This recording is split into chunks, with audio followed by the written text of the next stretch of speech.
Change in value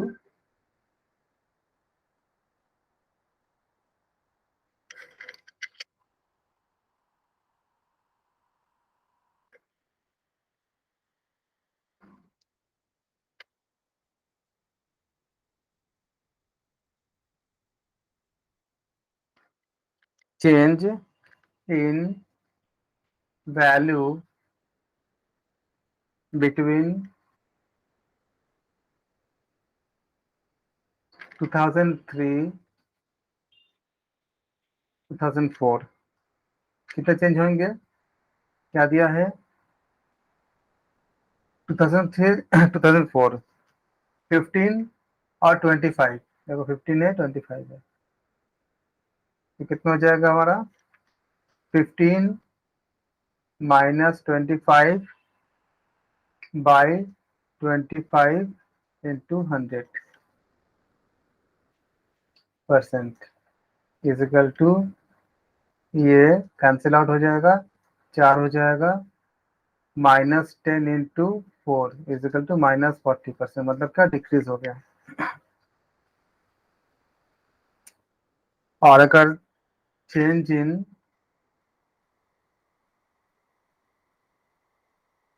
2006 2007 में निकालेंगे तो कितना आएगा? 2006 और 7 में देखते हैं, 25 और 50 है।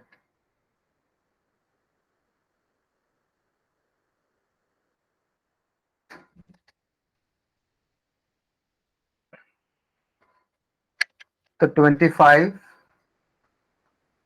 -50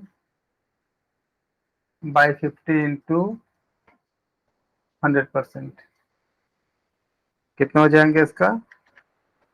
-25 बाई 50 इंटू 100%, काटेंगे ये 2 हो जाएगा, इजिकल टू -50%, मतलब माइनस मतलब दिखा देंगे ये डिक्रीज कर रहा है।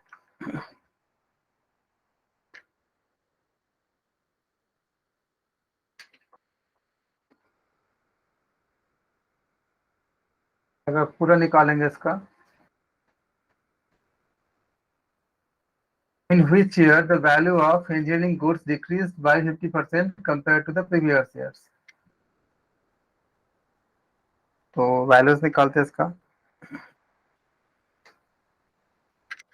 कितना आ गया आपका? 2007 में आ जाएगा, तो 2007 में जो है 50% डिक्रीज दिखा रहे प्रीवियस ईयर्स के। तो 2007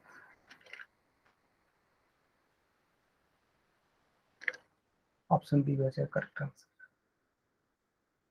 कोई डाउट हो तो पूछ सकते हो। हमें कल वैल्यूज निकालने हैं। In which year the quantity of export was 100% higher than the quantity of previous years. किस साल में क्वांटिटी जो है 100% आपका हायर था उसके पे पिछले साल से के कंपेरिजन में? तो इसको हम देखते हैं कि 2003 और 2004 में अगर देखेंगे तो देखिए 3 और 4 में कितना अंतर है बिटवीन 2003 एंड 2004? कितने गैप है? 25 -15 बाई 15 इंटू। वो क्वांटिटी पूछा है ना, तो हमें स्क्वायर स्क्वायर वाला देखना होगा, राउंड राउंड वाला नहीं ना। क्वांटिटी पूछा है ना, तो क्वांटिटी हमें क्या दिया है इसमें? क्वांटिटी इन लैक्स हमें पूछा गया इसमें, और वैल्यू है आपका क्लोज जो राउंड राउंड वाला है। तो जहाँ पे आपका क्वांटिटी पूछेगा वहां पे आपको उसी का आपको देखनी है। तो 2003 और 4 में कितना अंतर है दोनों का? 25 और 15। हाँ, ये दोनों देख रहा हूँ मैं। कलर चेंज हाँ, मैं कर वही देता कह हूँ। रही थी, वो दोनों देखने पड़ेंगे। हाँ, वैल्यूज दोनों का सेम ही लगता है, लेकिन इसका डेटा हमें अलग लेने पड़ेंगे। इसको सॉल्व करेंगे तो कितना आएगा आपका? आ जाएगा लगभग 10/15 × 100, मतलब 66.66%।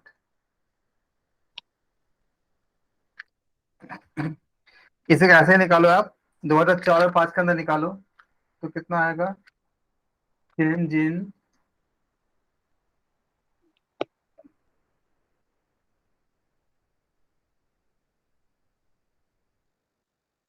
quantity between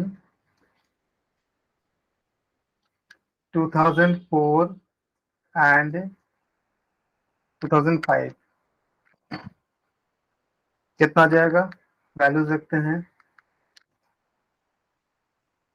25 और 25, यानी कि गैप कितना आएगा? 0 हो जाएगा।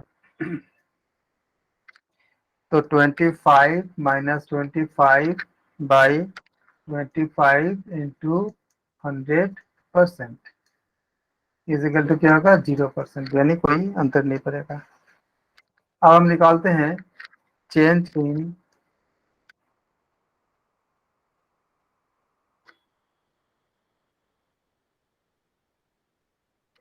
क्वांटिटी बिटवीन 2005 टू 2006 कितना आ जाएगा? 25, 50 और 25 is equal to 50 minus 25 by 25 into 100% is equal to sir sir ये 25 अपान जो आता है वो कहाँ से आए? ये हम परसेंटेज निकालते हैं ना, जी तो सर। ये परसेंटेज में आपको हमने बताया भी था कि जब हम जैसे आपको मान लीजिए कि आपको 30 में से आपको मान लीजिए 25% मिलता है मार्क्स, तो 25 मिलती है, या मान लो कि 50 में से अगर आपको 25 मिलती है, तो आप अगर आपको परसेंटेज निकालनी होती है तो क्या हम कैसे निकालते हैं? जैसे प्रॉफिट एंड लॉस में निकालते थे, नॉर्मली निकालते थे ना कि हमने सेलिंग प्राइस और कॉस्ट प्राइस को माइनस किया तो क्या निकला? हमारा प्रॉफिट निकल गया। तो उसके बाद डिवाइडेड कर देते ना, तो जैसा हम लोग प्रॉफिट परसेंटेज निकालते थे, सेम तरह से हमने इसको निकाला है। किसके बेसिस पे निकाल रहा है? इसमें चेंज इन 2005 और 2006 में। तो 2005 और 2006 में देखो कितना है? 2005 में कितनी है आपका? 2005 और 6 में, तो 5 क्या है? ये है। 6 क्या है आपका? ये है। दोनों का डेटा का जी। चेंज है 50, 50 गया ना 25 से। ये देखो यहाँ पे अच्छा मैं काफी को वो डिलीट कर देता हूँ, आपको समझने में आसानी होगी। ये देखो, ये बेसिक इनिशियल कितना था? 25 था, और शिफ्ट कितने में हुई है? 50 में हुई है। तो हम कैसे जी निकालते सर। हैं? चेंज निकालेंगे 50 माइनस 25, और इनिशियल का था 25 था, ये 25 आ गया, अच्छा सर। इंटू जैसे हम मिनिमम को निकाल, लेते हैं। इंटू क्या होगा? 100% क्या जाएगा। मैं 100%। क्या मैं कुछ बोलूं? हाँ जी, बोलिए। हाँ, जिन्होंने सवाल पूछा था मैंने नहीं देखा किसने पूछा था, किंतु यदि हम देखें कि in which year the quantity of export was 100% higher than the quantity of previous year, तो हमें अभी 25 और 50 है, इसका डिफरेंस निकाल के देखना पड़ेगा कि कितना था। तो इसलिए ऊपर लिया है 25, 50 माइनस 25, 25 आ गया। तो और पूछा गया है कि higher than the quantity of previous year, मतलब कंपेयर किससे करना है? कि पिछले साल से, मतलब 25 और 50 में पिछला साल कौन सा होगा? 2005 वाला, मतलब 25 वाला। तो हमें कंपेयर करना है कि 25% इज इक्वल टू 100%, तो वो जो डिफरेंस 25 नीचे वाला जो 25 है, that is equal to how much, ऐसे क्वेश्चन मार्क। तो फिर क्रॉस मल्टीप्लीकेशन होगा और वो आंसर आएगा। क्रॉस मल्टीप्लीकेशन यदि आप जानते हैं, क्वेश्चन मार्क वाला सिस्टम यदि आप जानते हैं। सर आप एक बार क्वेश्चन मार्क वाला सिस्टम बता सकते हैं जो मैंने बोला? हाँ, मैं बता दूंगा, लेकिन इसको करने के बाद तो आप जो बता रहे हो वो डायरेक्ट वेरिएशन और इनडायरेक्ट वेरिएशन आ जाएगा। वो जो क्वेश्चन में बता रहे हो आप, वो समानुपाती और आपका विलोमानुपाती, यानी कि डायरेक्ट आपका डायरेक्टली प्रोपोर्शनल और इनडायरेक्टली प्रोपोर्शनल उसमें आ जाएगा। मैं ये जो है बेस ईयर देखो किसके सापेक्ष में, किसके सापेक्ष समझता ना, मतलब रिलेटिव में, या किसके रेस्पेक्ट में, अगर इंग्लिश में बोले तो किसके रेस्पेक्ट में क्वेश्चन में क्या बोला है इसमें कि बोला है कि हमें हमें निकालना किसके लिए है, 2005 और 6 के लिए निकालनी है ना, क्योंकि क्वेश्चन क्या बोला है, in which year the quantity of export was 100% higher than previous year. तो रेस्पेक्टिव ईयर क्या हो जाएगा, पिछले साल हो जाएगा। तो पिछले साल के सापेक्ष में अगले साल में 100% किसका आपका मतलब ग्रोथ हुआ है। तो ये हम जो परसेंटेज पढ़ चुके थे, प्रॉफिट एंड लॉस पढ़ चुके थे, उसमें भी यही था कि जैसे अगर किसी कोई क्वांटिटी को आपने मान लो कि 25 रुपए में खरीदा है और 50 में बेच दिया आपने, तो आपका कितना प्रॉफिट हुआ। तो आप कैसे निकालते थे इसमें भी, 50 में आपने बेचा आपने और 25 में खरीदा आपने, तो क्या करते थे, हम इसमें माइनस करेंगे, डिवाइडेड बाय क्या करेंगे, 25 करेंगे इंटू 100% करेंगे। याद करो जब हमने बात किया था प्रॉफिट एंड लॉस में कि हमने सेलिंग प्राइस क्या है, मान लो 50 रुपीज है और हमने कॉस्ट प्राइस कितनी है, 25 रुपीज है। तो हम क्या करते थे, प्रॉफिट बाय सीपी, यानी कि बेस प्राइस क्या था हमारा, जो हमने जो सीपी था मतलब कॉस्ट प्राइस था, तो क्या आएगा, ये आपका 100% आ जाएगा। सेम तरह से इसे बोलेंगे प्रीवियस ईयर के सापेक्ष में, मतलब जो 2005 के और 2006 में 2006 में देखनी है किसके सापेक्ष में, 2005 के सापेक्ष में। तो सापेक्ष 2005 है इसलिए हमने 25 को नीचे रखा। अगर सापेक्ष किसी और नंबर के कंपेयर करते तो हम इसमें उस नंबर को रखते हैं। अब बाकी जो मैम बता रही है एग्जाम में आप ऐसा भी कर सकते हो, आपका जो समानुपाती और आपका विलोमानुपाती यानी आपका डायरेक्टली प्रोपोर्शनल टू और इनवर्सली से भी आप कर सकते हो अगर आपको चीज आती है तो, वरना आप सिंपल परसेंटेज का लॉ भी लगा सकते हो। एक दिन मैं ले लूंगा मैम, आपने जो बोला उसमें आपको डिटेल में मैं बहुत से क्वेश्चंस करा दूंगा। और कुछ ये अगर लोगों को मतलब करना चाहेंगे तो मैं बता दूंगा उसको सारा उसका कंसेप्ट की डायरेक्टली, क्योंकि डायरेक्टली करने के लिए हमें कई चीजें बतानी पड़ेगी, पूरा क्लास उसमें निकल जाएगा बताने जाऊंगा तो। 22 हमने कर दिया, तो बाकी का कितना हो जाएगा, इसका हमारा निकल गया कितना, 100% निकल गया। 25/25 इंटू 100% कट जाएगा, ये इजिकल टू 100%। इसका मतलब क्या हुआ, कौन सा आंसर सही होगा आपका, बहुत अच्छे, ऑप्शन सी सही हो जाएगा।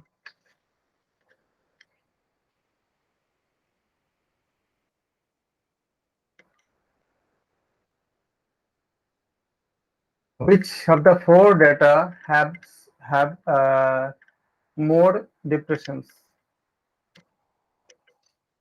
ये क्वेश्चन जो था पहले वाला क्वेश्चन, ये आपका 20 से 22 तक था, खत्म हो गया। 23 बता रहा है, पूछ रहा है कि which of the four data have more dispersion, किससे कौन से डेटा आपका सबसे ज्यादा क्या है, आपका डिस्पर्शन दिखा रहा है। तो डिस्पर्शन क्या होती है, व्हाट इज डिस्पर्शन, ये सांख्यिकी के बातें हैं, मतलब स्टैटिस्टिक्स की बात है। डिस्पर्शन आप कह सकते हैं कि ये आपका डिस्ट्रीब्यूशन करती है, जो स्प्रेड करती है वाइडली, जो स्कैटर डेटा होता है जो क्लस्टर के फॉर्म में या टाइटली क्लस्टर के रूप में आपका मतलब प्रेजेंट रहता है।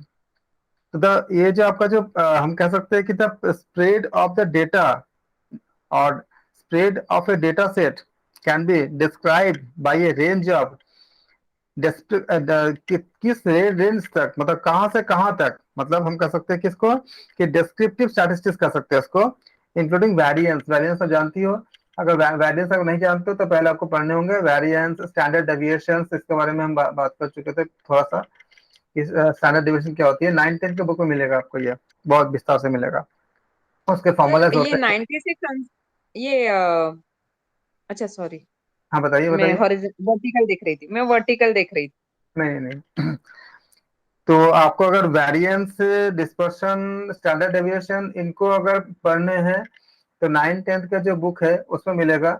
और अगर आप लोग चाहते हो कि इसमें डिस्कशन हो जाए तो मुझे 2-3 क्लास देने पड़ेंगे, क्योंकि खाली टच करके हम निकल नहीं सकते, उसमें हमें बहुत से क्वेश्चंस कराने पड़ेंगे, सारे फॉर्मूला बताने पड़ेंगे। तो अगर आप लोगों को करना है इसको तो फिर हम कंटिन्यू हम 2-3 क्लास करेंगे उसमें ऊपर, और फिर आपको सारा इसके जो क्वेश्चन है और आपको मतलब जिसका बहुत बहुत से फॉर्मूलाज होते हैं। हालांकि मीन तो हमने बता दिया था आपको, मीन और मीडियन बताया था कि कैसे होता है मीन मीडियन मोड, और स्टैंडर्ड डेविएशन वगैरह क्योंकि सिलेबस में था नहीं तो इसलिए मैंने उसको इंक्लूड नहीं किया।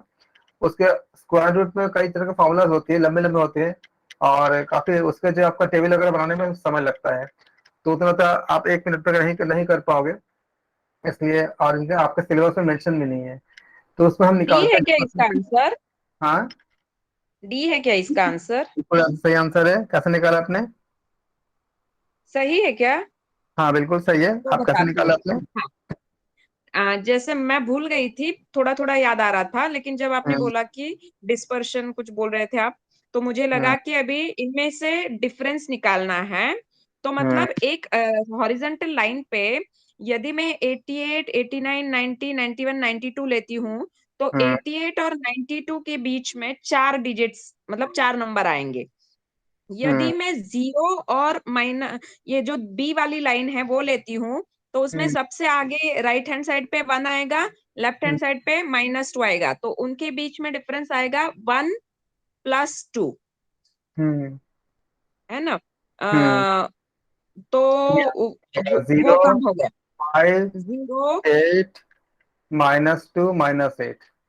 इसलिए मैं बता रहा हूँ कि ऐसे आप तो बहुत अच्छे हैं, तो आपको याद मैंने क्या है। निकाला, एक मिनट, ये लास्ट वाली जो रो है उसमें एक तरफ आएगा 10 और एक तरफ आएगा -8, तो 10 से 0 तक जाने के लिए 10 डिजिट लगेंगे, और हाँ 0 से -8 तक जाने के लिए 8 डिजिट लगेंगे, तो टोटल 18 डिजिट लगेंगे। तो ये वो एक्चुअली सबसे पूरा, ज्यादा।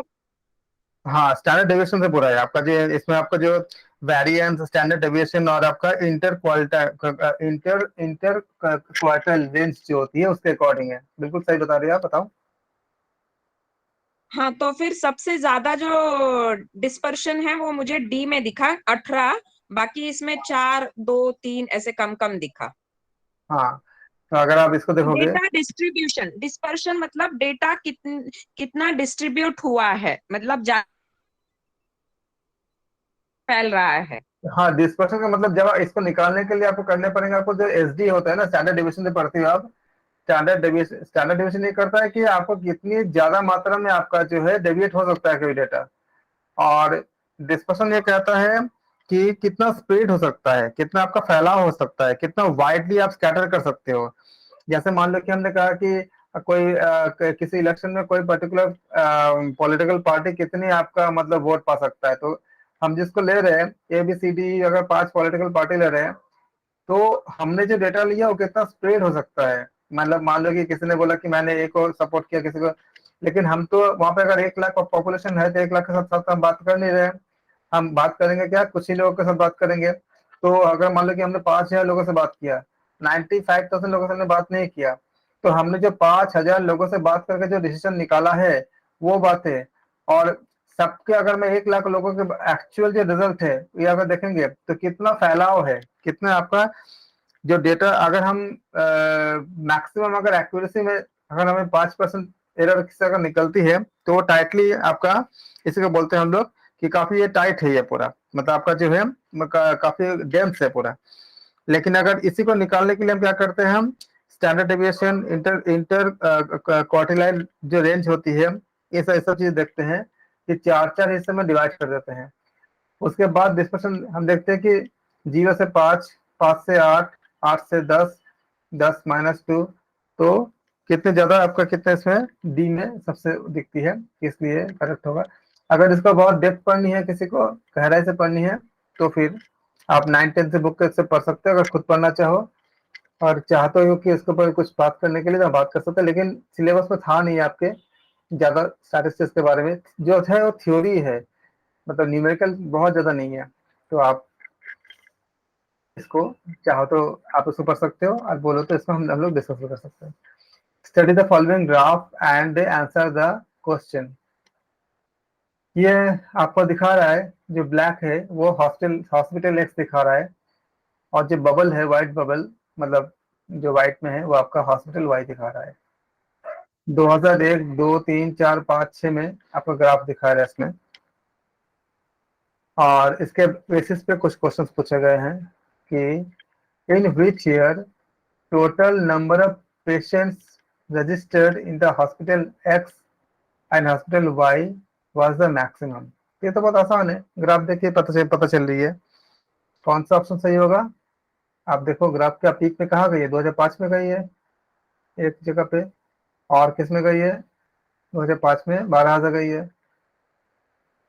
तो 2005 में देखो टोटल नंबर ऑफ पेशेंट जो है आपका इन हॉस्पिटल एक्स आपका क्या है, कितनी है आपका, 12,000 गई है।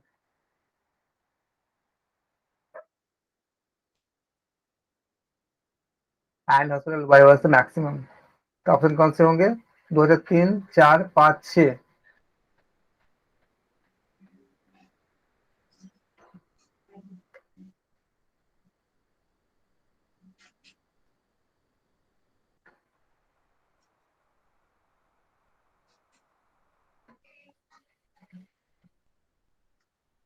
2005।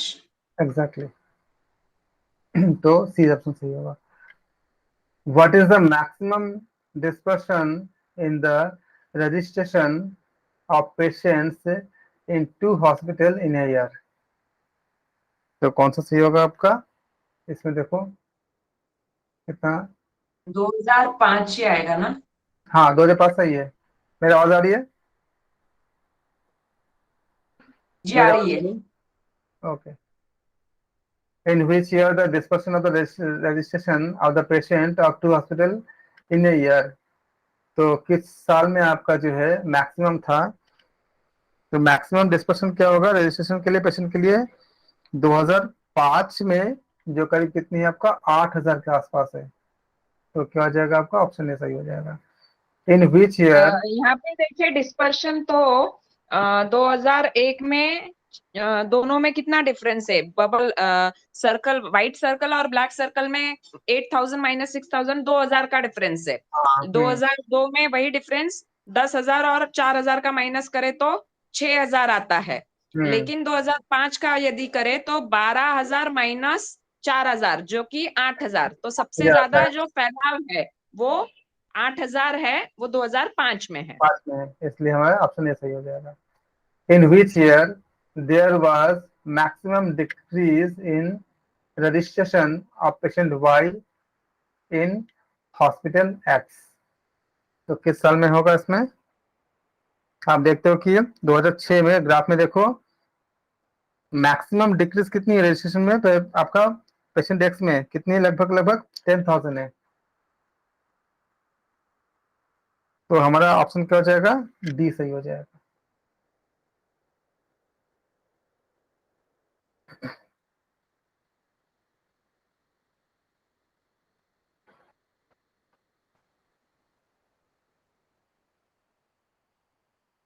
Which of the following graphs does not? Ambiguity है क्या ये आंसर में? मतलब in which year there was a maximum decrease in registration of patients in X hospital. Hospital x.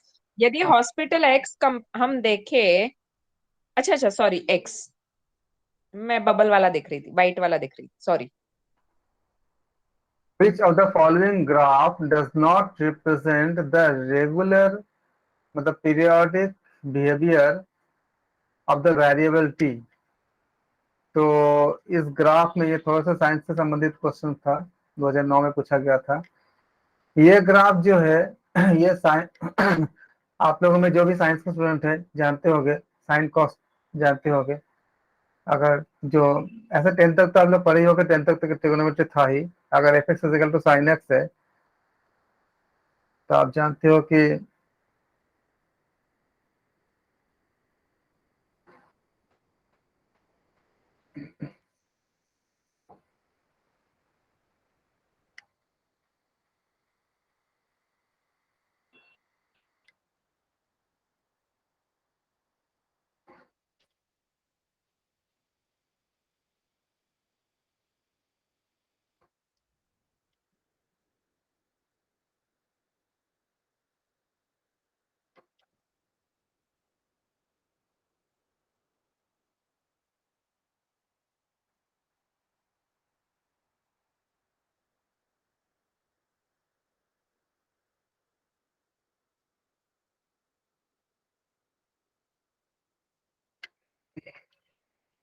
Values हम लिख देते हैं कि थीटा ये आपका थीटा है, ये आपका साइन के लिए निकालता हूँ।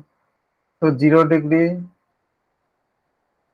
मान लो कि लिखते हैं 90 डिग्री, फिर लिखते हैं 180, 270 और 360। तो साइन 0 0, 1 0, 270 के लिए -1 और 0। ये थोड़ी सी ट्रिग्नोमेट्री की चीज है। इसको हम यहाँ पे +1 लेंगे, यहाँ पे -1 लेंगे, ग्राफ बनाएंगे। ये 0 होगा, यहाँ पे 90 होगा, 90 डिग्री, 180 डिग्री, 270 डिग्री और 360 डिग्री। ये साइन की वैल्यूज होती है ट्रिग्नोमेट्री में। तो साइन 0 0 है तो ग्राफ यहाँ से स्टार्ट होगा, 1 है तो 1 पीक पे जाएगा, फिर 180 0 है तो इधर आएगा, फिर 270 -1 है तो नीचे आ जाएगा, और 360 0 है तो यहाँ पे आ जाएगा। इसको अगर फ्री हैंड से मिलाएंगे तो ग्राफ कुछ ऐसे बनेगा। ये पीरियोडिक होती है। आपके घर में जो इलेक्ट्रिसिटी वगैरह आती है वो इसी ग्राफ से आती है, उसका नेचर यही होती है। ये अगर ऐसे बनाएंगे तो लगातार जो होती है 1 सेकंड में ऐसे ऐसे साइकिल बनती जाती है, तो पीरियोडिक होती है ये ग्राफ। तो कौन सा नॉन पीरियोडिक होगा? ये भी आपका पीरियोडिक होती है। ये आपका जो साइन वेव इन्वर्टर नहीं होती है उनमें से कुछ इन्वर्टर के आउटपुट ऐसे होती है जो कि आवाज टाइप का करता है। ये आपका नॉन पीरियोडिक है क्योंकि ये +1 पे खत्म होती है। अगर बाइनरी अगर अपन अपने लॉजिक गेट पढ़ा है, +1 0 और 1 पे जो काम करता है, तो ये 0 पे नीचे आ गया और 1 पे ऊपर आ गया। बाइनरी में खाली 0 1 पे काम करता है, या तो इसीलिए जो डिजिटल होती है वो आपका बाइनरी में होती है 0 और 1 पे। 1 मतलब ऑन, 0 मतलब ऑफ। ये आपका क्या हो जाएगा? ये ऑप्शन सी जो है ये क्या शो करता है? ये पीरियोडिक या रेगुलर को ये आपका क्या बोलते नॉट मतलब नॉन पीरियोडिक को शो करता है। बाकी पीरियोडिक मतलब क्या होता है कि एक पर्टिकुलर टाइम के बाद उसी उसी नेचर को रिपीट होगा। मतलब अगर हम बोलते हैं कि एक साइकिल पूरा करने में 2 सेकंड लगता है, तो यहाँ से ये आप जो मैंने बनाया है, ये मान लो कि ये ओ से ए तक जाने में 2 सेकंड, फिर मान लो ये बी है, फिर ए से बी जाने में 2 सेकंड, फिर ये सी है तो बी से सी जाने में 2 सेकंड, फिर डी है तो सी से डी जाने में 2 सेकंड, ऐसे रिपीटेशन होता रहता है। लेकिन जो नॉन पीरियोडिक होंगे ऐसे उसमें नहीं आएगा। तो ये ग्राफ क्या होगा आपका? ऑप्शन सी करेक्ट होगा।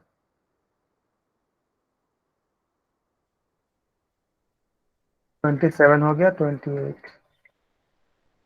सर चल। एक क्वेश्चन था यहाँ पे। हाँ जी। अभी मतलब थोड़ा मैं भूल गई हूँ इसलिए पता नहीं। पीरियड जो है ना, पीरियड बोलेंगे हम रेगुलर चीज को, जैसे हम स्कूल में भी जो हमारे मैथ्स के बाद इंग्लिश, इंग्लिश के बाद साइंस, जो पीरियड्स चेंज होते हैं वो रेगुलर रहते हैं। और भी कोई चीज को जैसे पीरियड जब भी बोला जाता है तो उसको हम रेगुलर इंटरवल के हिसाब से ही बोलते हैं ना। तो अभी हम्म, यहाँ पे ऊपर वाले दो ग्राफ भी, ऊपर वाला और नीचे वाला ग्राफ भी मुझे रेगुलर में ही दिख रहा था। हाँ, वो 0 के लाइन में रेगुलर में नहीं था, 0 के ऊपर के लाइन में रेगुलर था, हम्म, और वो +1 और +3 के इसमें रेगुलर था। हम्म। और ये जो नीचे वाला है वो 0 और 1 के इसमें रेगुलर था। ये एफ ये बीच वाला जो बी है वो 0 की लाइन में रेगुलर है। ये तो यहाँ पे कट हो गया ना इस जगह पे। तो जो रेगुलर होती है कट नहीं होती है। अगर हम टैन का बारे में ग्राफ अगर आप अच्छा चलो ठीक है, ये नीचे का कट हो गया, ऊपर वाला। हाँ, तो ऊपर वाला तो यहाँ से जा रही ना, यहाँ तक जा रही है लेंथ इसका देखो। उसके बाद यहाँ तक आई, उसके बाद यहाँ पे कट हो गई। उसके बाद जो अगर अगले मान लो यहाँ पे टाइम मान लो 2 सेकंड सपोज करो, अगला 2 सेकंड भी आपका अगर यही चीज रिपीट होती है लगातार तो पीरियडिक बोलोगे। लेकिन जैसे ये ग्राफ एक ही नेचर का रिपीट कर रहा है, लगातार एक ही नेचर का रिपीट किया जा रहा है, तो ये आपका क्या है? कंटिन्यूअस है, पीरियोडिक है। ये आपका जो है एक ही नेचर का रिपीट कर रहा है बार बार, नेचर नहीं चेंज हो रहा है। ये आपका तभी आपका एक अगर 2 सेकंड में एक साइकिल पूरा करेगा तो हर ग्राफ 2 सेकंड में एक ही साइकिल पूरा करेगा। लेकिन इसका साइक्लिक जो है हमें आगे का पता नहीं कि इसमें इसका पीरियोडिक का नेचर क्या है। ऊपर का जो है इसके ऊपर का इसका नेचर पता है, ये देखो इसमें क्या बता रहा है कि हमें पता है कि कितने समय बाद ये रिपीटेशन होगा, ये हमें पता है। तो ये क्या होगा? आपका पीरियोडिक है। जो पीरियोडिक होती है आपका कंटिन्यूअस होती है। कंटिन्यूअस ग्राफ आप शायद जानते होंगे, आपका क्या मैथ था पहले? हाँ, मेरा ग्रेजुएशन तक बीसीएस तक मेरा स्टैटिस्टिक्स ठीक और है, मैथ्स था। तो बहुत अच्छी बात है। आप ये जानते होंगे कि जो पीरियोडिक फंक्शन होती है, आपका कॉम्बिनेशन अगर आपका साइंस कर रहा होगा, तो हम जानते हैं हाँ, कि 12वीं तक ये, साइंस था। ठीक है, तो ये जो आप देखते हो, जैसे ये अगर मान लो कि हम एक ट्रस्ट और ट्रफ और क्रस्ट के बारे में बात कर ले अगर, तो ये कंटिन्यू आपका जो सेकंड पेंडुलम होती है, मतलब क्या है, 2 सेकंड में पेंडुलम आपका साइकिल पूरा करेगा, तो पीरियोडिक हो जाएगा। हम बोलते हैं ना कि ये आपका जो इनके बीच का वेवलेंथ आपका लैम्डा होता है, डिस्टेंस हम बोल निकालते हैं इसमें से, जो साइन वेव की तरह से काम करता है। लेकिन अगर टैन ले लोगे तो टैन क्या हो जाएगा आपका, इसको पीस वाइज कंटिन्यूस करते हैं, एक पर्टिकुलर टाइम के अंदर पीरियड होगा, पूरा पूरा नहीं होगा, क्योंकि टैन एंड टैन डिफरेंट होता है। इसीलिए ये जो ग्राफ दिया गया है, इसका नेचर हमको आगे का नहीं दिया है। इसके ऊपर का देखो, इसका आगे का नेचर दिया हुआ है कि कैसे जाएगा ये, सॉ टूथ वेव है या आपका साइन वेव है, नेचर पता है हमको। तो ये पीरियोडिक कह सकते हैं। हम कह सकते हैं कि अगर नेमिंग कर देंगे 0, ए, बी, सी, डी, तो हम कह सकते हैं कि ए, ओ से ए जाने में जितना टाइम लगेगा, ए से बी में उतना ही लगेगा, बी से सी में उतना ही लगेगा। तो ये हमारा, इसको हम टाइम काउंट कर सकते हैं। लेकिन ये जो ग्राफ है, इसका आगे का नेचर पता नहीं है, बीच में आपका ये कटेड ग्राफ है, तो ये आपका पीरियोडिक नहीं होगा। बाकी सब जो है, एक टाइम इंटरवल में आपका रिपीटेशन हो रही है, इसका नेचर रिपीट हो रही है लगातार। इसका भी नेचर रिपीट हो रही है, बी का, ए का भी नेचर रिपीट हो रही है, और डी का भी नेचर रिपीट हो रही है। तो हम कह सकते हैं वो आपका क्या कंटिन्यूस है और आपका पीरियोडिक है। सी का नेचर रिपीट नहीं हो रही है। हाँ, तो बस सी आउट हो गया ना, सी निकल गया हाँ, ना। हाँ, मतलब सी आपका जो है, आंसर सी होगा। कि ये पूछा है कि does not represent the regular या पीरियोडिक बिहेवियर, तो डज नॉट बोला है ना, तो डज नॉट मतलब सी आपका हाँ, नहीं हाँ, करता, आंसर क्या सी हो जाएगा। क्वेश्चन में बोला है ना डज नॉट, इसलिए हाँ, हाँ।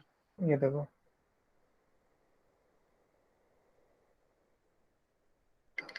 वही इंपॉर्टेंट चीज है, वही मिस हो जाती है, डज नॉट या डज।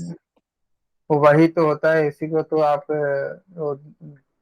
हमें जब ज्यादा अच्छे से आ भी जाता है ना, तो हमें एक एक वर्ड हमेशा ध्यान रखनी होती है, क्योंकि उसके कई चीजें थोड़ी सी भी अगर आप पेपर जब करोगे, जैसे अगर आपने 100 क्वेश्चन लगाए हैं, तो 5 क्वेश्चन तो आपको ऐसा मिलेंगे ही मिलेंगे जिसकी गलती इसलिए हुआ है कि आपने क्वेश्चन ठीक से नहीं पढ़ा था। अगर आपने 100 क्वेश्चन का अपने सेट लगाया है, सॉल्व किया है, और आपका तैयारी अच्छी है, उसके बाद में अगर लगाते हो, तो जो 5 क्वेश्चन आपको गलत होती है, वो अक्सर इसलिए होती है क्योंकि हमने सही से वर्डिंग या सही से लाइंस को नहीं पढ़ा था, नॉट लिखा हुआ है। मतलब हम जो एज्यूम कर लेते हैं, जब हमको अच्छे से आता है तो आगे का लाइन हम एज्यूम कर लेते हैं, और नॉर्मली वो उसी चीज से हम वो फैमिलियर भी होते हैं। तो किसी किसी क्वेश्चन में नॉट को बोल्ड कर देते हैं, वो एनओटी नॉट को बोल्ड कर देते हैं, किसी में नहीं करते क्वेश्चन में। वो लोग क्यों करेंगे ना, जरूरत हमारी है, हमने ध्यान से पढ़ना चाहिए। हाँ, लेकिन ये कभी कभी कर देते हैं, देखता हूँ मैं। लेकिन वो न करे, हमारे माइंड में हमेशा एक्चुअली क्या होता है, इससे आपका अवेयरनेस बनी रहती है। वो करते क्यों ऐसे करते हैं कि हमारे अवेयरनेस बनी रहे हमारे। जब आप ऐसे क्वेश्चन को सॉल्व करते हो, तो आपका अवेयरनेस जो होती है काफी स्ट्रांग हो जाती है, तो फिर रियल लाइफ में भी जो चीजों को देखते हो, तो आपको कोई मतलब फट से वो नहीं कर पाता। क्यों बैंकिंग वगैरह में साइंस के बच्चों को इतना प्रेफरेंस क्यों देते हैं, उसमें उनको क्या जरूरत है, एटम्स की, न्यूक्लियस की, मॉलिक्यूल से कोई काम है वहाँ पे? कोई काम नहीं है। लेकिन जो लोग इस तरह के लॉजिकल चीजों को करके जाते हैं, या आपका जो लोग साइंस के बच्चे होते हैं, या जो लोग आपका जिनका लॉजिकल रीजनिंग बहुत स्ट्रांग होता है, तो वो माइक्रो लेवल पे सोचते हैं, बहुत माइक्रो लेवल पे। और जो लोग ऐसा नहीं करते हो, तो मैक्रो लेवल पे सोचते हैं। और पूरा इकोनॉमी किस पे डिपेंड करता है? मैक्रो लेवल पे ही डिपेंड करता है। 1 पैसे पर सेकंड का कॉल पहले था किसी एक समय, तो 1 पैसा तो आप कभी काउंट वो कोई हमारे वो आती है नहीं आती है, 1 पैसा कौन आपको ले, लेकिन 1 पैसा करते हो तो कितना परसेंटेज आपका लॉस या प्रॉफिट होता है, सब चीजों को कैलकुलेशन जो करते हैं, वो उन लोगों के लिए बहुत आसान हो जाता है, जिनका लॉजिकल रीजनिंग और आपका जो हमेशा काम बहुत बहुत माइक्रो में होता है। एटम्स, वायरस, जर्म्स, ये इन सब पर आप जब बात करते हो, तो आप हमेशा छोटे को लेके सोचते हो, तो उससे होती है विच कोरिलेशन इसीलिए इन सब क्वेश्चंस का जो आपका जो बनाते हैं कि नॉट लगा दिया या इस तरह की चीजें लगा दिया कि हमारे कितने अवेयरनेस कितनी है इसको जांचने के लिए। Which correlation coefficient best explain the relationship between the creativity and intelligence? कौन से कोरिलेशन सबसे ज्यादा आपका बेस्ट एग्जांपल होता है? तो नॉर्मली क्या होता है, कोरिलेशन कोएफिशिएंट जो होता है वो जब किसी का हम क्रिएटिविटी या इंटेलिजेंस जब देखते हैं तो 1 से देखते हैं, 1 का मतलब 100% होता है। तो ऑप्शन क्या हो जाएगा इसका, ए हो जाएगा। लेकिन आपको याद रखनी है 100% से ज्यादा तो किसी को होगा नहीं मैक्सिमम 100 तक जाएगा। तो आंसर क्या हो जाएगा आपका 1 हो जाएगा। 1 का मतलब होती है 100%। ठीक है, अगर 100% को चेंज करोगे इजिकल टू क्या होगा, 100 इंटू 1/100 कट जाएगा तो 1 ही बचेगा।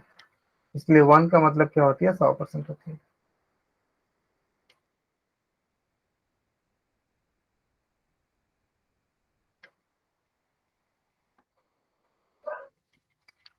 In which of the following chart the price of logs is shown in per cubic meter and that of the polywood and saw timber in per tons? Study the chart and answer the following question.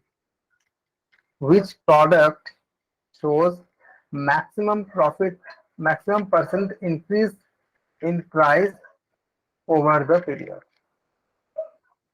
Graph देखो, देख के बताओ। 2 graph आपको mention है इसमें, Pollywood है और saw timber है, दोनों मिला के आपका है।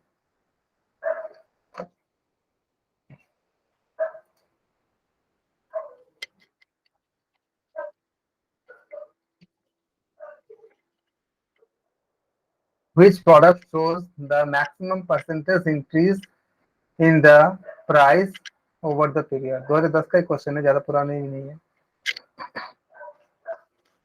सॉ टिम्बर का कितना होगा, क्या देखते हो आप 3। ग्राफ? 1 मिनट, ट्रायंगल वाले में 3, लॉग में 3 है, हाँ, बीच वाले में स्क्वायर वाले सॉ टिम्बर में 9 है। 10 है। 9 से 18, 18 में से 9 माइनस 1 ना होना सर? 10 से 18,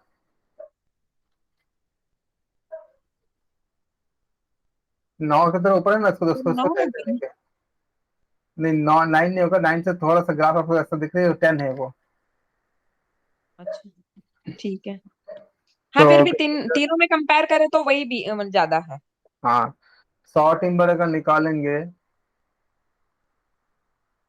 तो क्या आ जाएगा आपका 18 माइनस 10/10 इंटू 100% करेंगे इसको तो 8/10 इंटू 100% काटेंगे इसको तो कितना आ जाएगा 80%। अगर प्लाईवुड निकालेंगे तो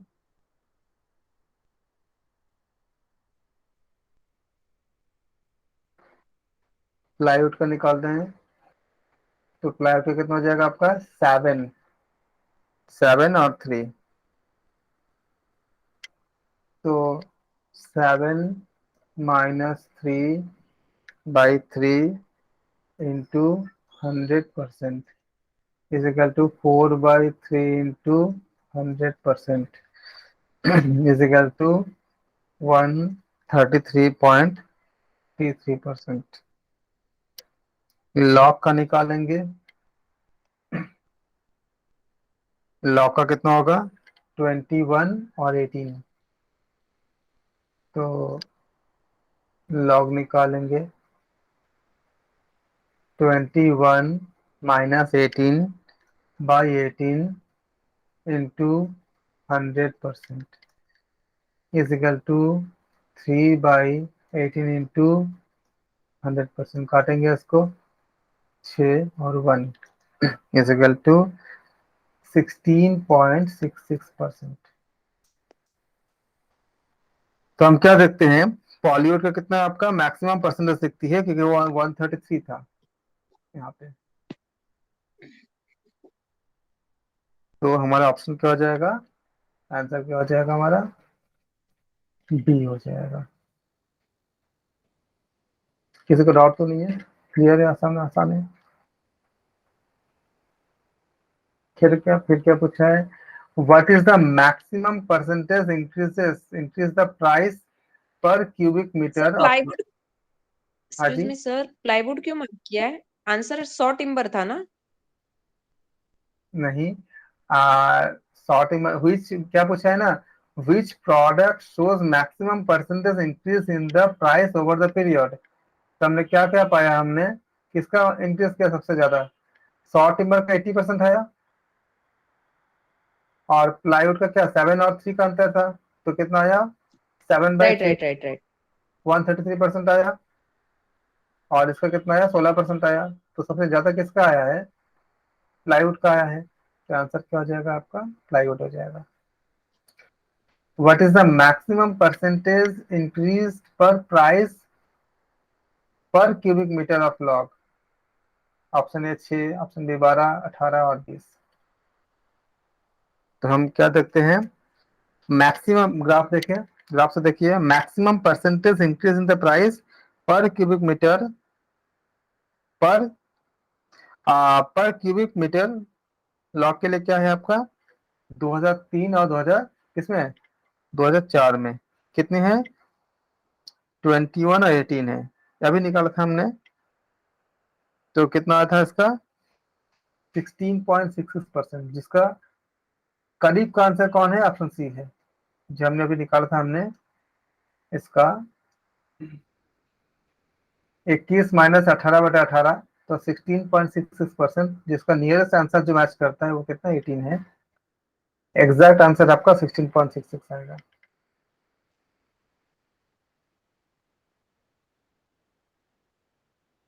थर्टी वन के लिए, in which year the price of two products increase and that of the third is decreased.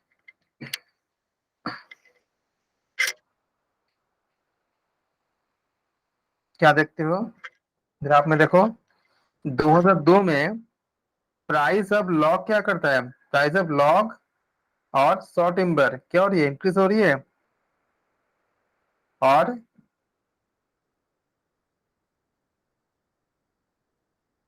Price of Pollywood देखो, सर 3 से 4 जाते हुए, 3 से 4 में 100 टिम्बर और इसकी ऊपर वाले की इंक्रीज हो रही है, ट्रायंगल की 100 टिम्बर और लॉग की, और प्लाईवुड की डिक्रीज हो रही है। तो ऑप्शन क्या हो जाएगा, बी हो जाएगा।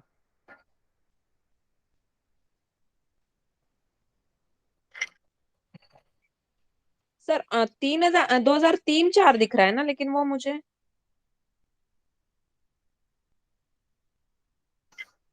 2000, हाँ 2002 में देखो ना, 2000 ग्राफ, 2 में जो ग्राफ देखो कितनी आ रही है आपका, ये 2002 है ना, 2003 है, 2004 है, तो हाँ, तो 2 में कहाँ इंक्रीज हो रहा है? इन विच 2 में ईयर तो, तो increase and that of third is decrease, third आपका क्या डिक्रीज कर रही है, तो अच्छा 2002 थर्ड, से, हाँ थर्ड ओके डिक्रीज कर रही है ना। Okay okay okay. मैं कोई भी 2 प्रोडक्ट जो इंक्रीज हो रहा है और तीसरा कोई भी डिक्रीज हो रहा है ऐसे सोच रही थी। बाप रे। The population of a city is plotted as a function of time, मतलब in year, is graphic from the below। ये ग्राफ दिया के रखा है आपका, पॉपुलेशन के साथ क्या है, टाइम के साथ। The population of a city is plotted as a function of time, मतलब ईयर के साथ। Which of the following inferences can be drawn from above plot, क्या आप इसमें से पा सकते हो। पहला क्या है, द पॉपुलेशन इंक्रीजेस एक्सपोनेंशियली, क्या पॉपुलेशन पॉपुलेशन एक्सपोनेंशियली इंक्रीज कर रहा है।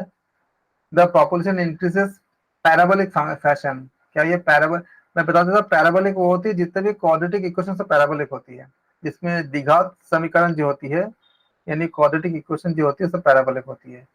आप जानते हो कि जैसे हम बोलते हैं कि a x square plus b x plus c is equal to 0, ऐसे इक्वेशन ले लोगे, या कोई फंक्शन लेते हो f x is equal to a x square plus b x plus c, ये आपका पैराबोलिक होगा। द्विघात का मतलब क्या है, जो वेरिएबल एक्स है उसका मैक्सिमम पावर 2 होना चाहिए। तो दी मतलब 2, घात मतलब पावर, तो उसको हम कहते हैं ये पैराबोलिक होती है। पैराबोलिक का कोई भी ऐसा कोई क्वाड्रेटिक इक्वेशन जिसमें मैक्सिमम पावर जिसका 2 होती है उसको हम कहते हैं पैराबोलिक कहते हैं इसको। तो ये आपका जैसे बोले कि 5x² प्लस 6x प्लस 7, ये आपका क्या पैराबोलिक होगा क्योंकि ये क्वाड्रेटिक है। The population increases in parabolic fashion. The population initially increases in linear fashion and then stabilize. पहले वो linear जा रहा था और फिर वो stable हो गया। The population initially increases exponentially and then stabilize. Population आपका पहले जो है exponentially आपका increase कर रहा था और फिर क्या वो establish हो गया। तीन में से कौन सा आप ग्राफ से क्या देखते हो? आप देखते हो ग्राफ में कि पॉपुलेशन जो है क्या देख रही है, इनिशियली क्या कर रही है, इंक्रीज कर रही है। कैसे? एक्सपोनेंशियली। और फिर क्या करेगा वो, आपका फ्लैट हो गया, यहाँ से लेके यहाँ तक आपका एक्सपोनेंशियली जा रही थी और उसके बाद इस पॉइंट से जाने के बाद वो फ्लैट हो गया। तो ऑप्शन डी सही हो जाएगा। वैसे भी सर अगर जो लीनियर हाँ जी बोले। वो ग्राफ दिखाना। अभी इसमें सी में मुझे पता है ये आंसर राइट है। मैं सिर्फ ऐसे ही लोगों के क्लैरिफिकेशन के लिए, the population initially increases in a linear fashion and then stabilize. अगर लीनियर लीनियर है तो सीधी वाली लाइन आएगी ना? हाँ, लिनियर अगर होगा तो फिर अगर आप जानते हो कि जैसे लिनियर इक्वेशन अगर अपना किया है तो एफ एक्स इजिकल टू लिखते हैं इसको ए एक्स प्लस बी, अगर सिंगल वेरिएशन लेंगे, या अगर दो वेरिएबल में लेंगे तो कोई फंक्शन जैसे a x plus b y plus c is equal to 0 ले लेंगे, जिसमें मैक्सिमम एक्सपोनेंट 1 होता है, घातांक 1 होती है, उसको लिनियर कहते हैं इसको। अब इसका अगर ग्राफ खींचेंगे, जैसे मान लिया अगर y इजिकल टू एक्स है, इसका अगर ग्राफ खींचेंगे, क्योंकि y के पावर में भी 1 है, x के पावर में भी 1 है, तो इसको लीनियर कहेंगे। अब इसको अगर ग्राफ खींचेंगे तो ग्राफ कैसे बनाएंगे, इसको इसको हम ऐसे स्टैब्लिश करेंगे इसको कि अगर आप इसका ग्राफ लीनियर क्यों आती है, दिखा देता हूँ क्यों आती है। इसके ग्राफ को आप ऐसे ले लो, कोई भी वैल्यूज रखो इसमें,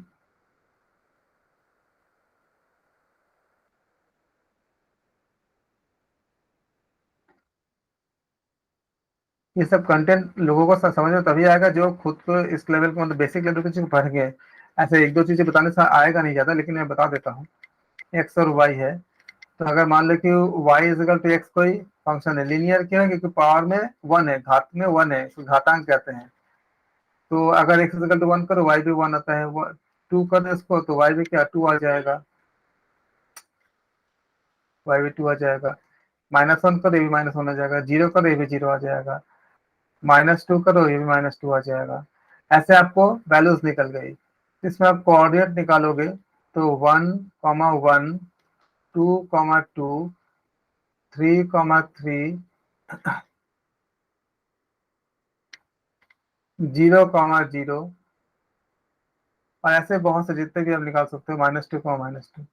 अगर ग्राफ निकाल के देखो ग्राफ कैसे निकलती है, मैं पूरा निकाल देता हूँ ग्राफ इसका कैसे निकालते हैं। ये आप ग्राफ बनाओगे इसका से,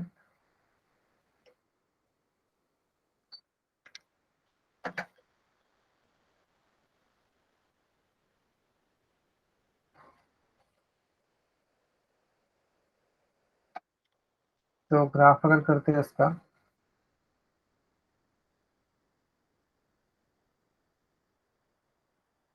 वैल्यूज पुट करोगे, 0 आ जाएगा, 1, 2, 3, 4, 5, और y में कितना होगा, 1, 2, 3, 4, 5।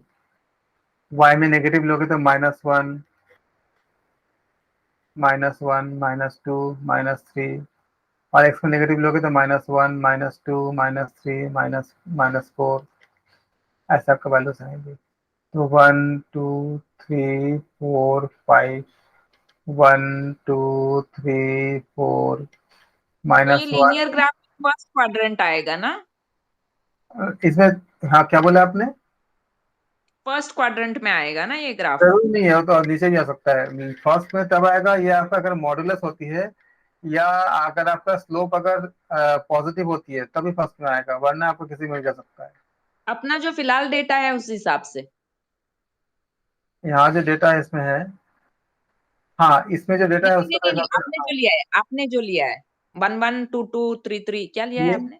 नहीं नहीं नहीं मैंने नहीं नहीं। मैंने अच्छा, खाली माइनस में भी लिया है, सॉरी सॉरी, माइनस में भी है। मैंने खाली लीनियर ग्राफ क्या होता है वो समझा रहा था, और बाकी तो ये आप देखो पॉइंट क्या है, पहले 1 1 है, x is equal to 1 y is equal to 1। कैसे इसको निकालते कैसे हैं? एक्स, ये इसको कहते हैं एक्सिस कहते हैं इसको, x axis, x x dash, y y dash. ये होती है फर्स्ट क्वाड्रेंट, ये होती है सेकंड क्वाड्रेंट जब हम एंटी क्लॉकवाइज चलते हैं, इसे कहते हैं थर्ड क्वाड्रेंट, इसे कहते हैं फोर्थ क्वाड्रेंट। तो हालांकि इसमें आपका क्वाड्रेंट, आपका एक्स आपका जब पॉजिटिव है, एक्स कितनी है 1 है, वाई 1 है, तो आप क्या करोगे, आप एक 1 से परपेंडिकुलर खींचोगे यहाँ से एक्स के लिए, एक्स एक्सिस से, और वाई भी 1 है तो यहाँ से परपेंडिकुलर खींचोगे। ये जहां दोनों पॉइंट कट करती है वो आपका पॉइंट हो गया। हम पॉइंट ऐसे निकालते हैं, ये आपका 1,1 हो गया। वैसे अगर 2,2 निकालेंगे तो आप क्या करोगे, ग्राफ पेपर में ऑलरेडी बना होता है, ये 2 से आप परपेंडिकुलर लाइन खींच दिया आपने, और इस 2 से आपने परपेंडिकुलर लाइन खींच दिया, जहां कट करेगा ये ऑलरेडी आपको करना नहीं होता, ग्राफ पेपर में बनी होती है। तो इस तरह से आपको पॉइंट मिलती है। तो अगर हम इसमें पॉइंट को जोड़ देंगे तो 1,1 कहाँ पे आएगा, 1,1 आपको यहाँ पे आ जाएगा, 2,2 आपका यहाँ पे आ जाएगा, 3,3 आपका यहाँ पे आ जाएगा, 0,0 आपके यहाँ पे आ जाएगा, -1,1 आपके यहाँ पे आ जाएगा। तो इन सबको मिला दोगे अगर, तो ये ग्राफ क्या होगा, हमेशा एक स्ट्रेट लाइन बनती है।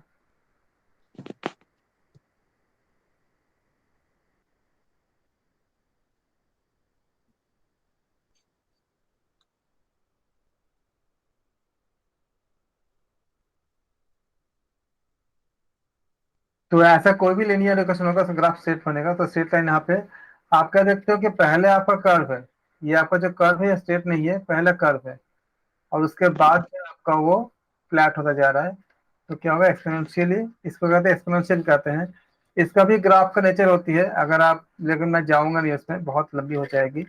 जैसे e⁻x का जो एक्सपेंशन होती है क्या होती है, 1 + x square by factorial 2 + x³ by factorial 3 plus